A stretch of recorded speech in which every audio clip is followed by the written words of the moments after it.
Hello, আসসালামু আলাইকুম। Welcome জানাচ্ছি নতুন আরও একটি ব্লগ ভিডিও দেখার জন্য।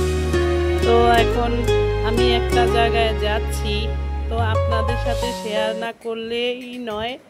কারণ হচ্ছে জায়গাটা এত সুন্দর ভিউ, আপনাদের দেখলে মন ভরে যাবে। আপনারা গেস করুন আমি কোথায় যাচ্ছি, কোথায় আসছি। তাই আপনাদেরকে এত সুন্দর বাংলাদেশের দৃশ্য না দেখিয়ে পারলাম না। কারো কোনো ব্লগ ভিডিওতে এই দৃশ্যটা আছে কি না আমার জানা নাই, তবে আমি এটা আপনাদেরকে দেখানোর জন্যই ধারণ করেছি। কারণ হচ্ছে এই ভিউটা এত সুন্দর ছিল। খুব ভোরবেলা 9:30টার সময় এই ভিউটা ছিল। ঢাকা শহর পুরাই ফাঁকা। দেখুন ভিউটা কত সুন্দর।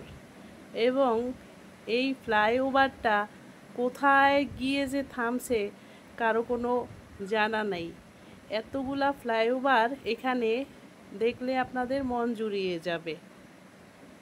তো আমি আপনাদের সাথে আজকে শেয়ার করব এই ফ্লাইওভার দিয়ে আমি একটা জায়গায় যাচ্ছি, সেটা আপনারা গেস করে নেন আমি কোথায় গিয়েছি।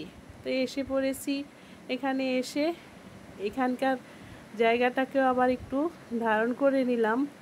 জায়গাটা আমার কাছে বেশ সুন্দর লেগেছে। এত সুন্দর ছিল, মনোরম পরিবেশ। এই পরিবেশে কার না থাকতে ইচ্ছা করে বলুন তো। তো এখানকার ভিউগুলা আমার কাছে বেশই ভালো লেগেছে। তো এইখান থেকে আমি একটু ধারণ করে নিলাম যে আপনাদের সাথে শেয়ার করব। তো আমি তো এসে পড়েছি আমার গন্তব্যস্থানে। এখানে এসে আমি আর ভিডিও ধারণ করলাম না। তো এখানে যখন এসে পড়েছি তখন আমার বাসা চিনতে একটু সময় লেগে গেছে। তো এর ফাঁকেও আমি এখানে একটু ভিডিও করে নিলাম। ছোট্ট মিনি একটা পার্কও ছিল এখানে। তো ওখান থেকে আমার কাজ সেরে আমি আবার গন্তব্যস্থানে ফিরে এসেছি। তো এখানে আমাদের এরিয়া আজিমপুর ছাপড়া মসজিদের ভিউটা আপনাদের সাথে শেয়ার না করলেই নয়। দেখুন কত সুন্দর এখানকার জিনিসপত্র, একদম টাটকা ফ্রেশ। এই যে যত ধরনের ফলমূল, এই হচ্ছে ছাপড়া মসজিদ। ছাপড়া মসজিদে প্যান্ডেল করা আছে মসজিদে নামাজিদের জন্য। তো এখানে অনেক ধরনের খাবারের দোকান, তারপরে হচ্ছে আপনার ফলের দোকান।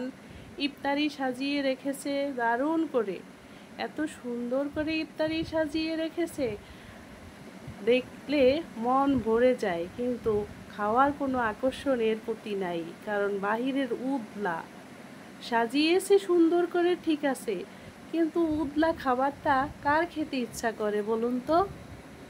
তো কারা কারা বাইরের জিনিস খান অবশ্যই কমেন্টে জানাবেন। তো আমার আজকের ভিডিওটি যদি ভালো লেগে থাকে তো অবশ্যই সাবস্ক্রাইব করে দিবেন।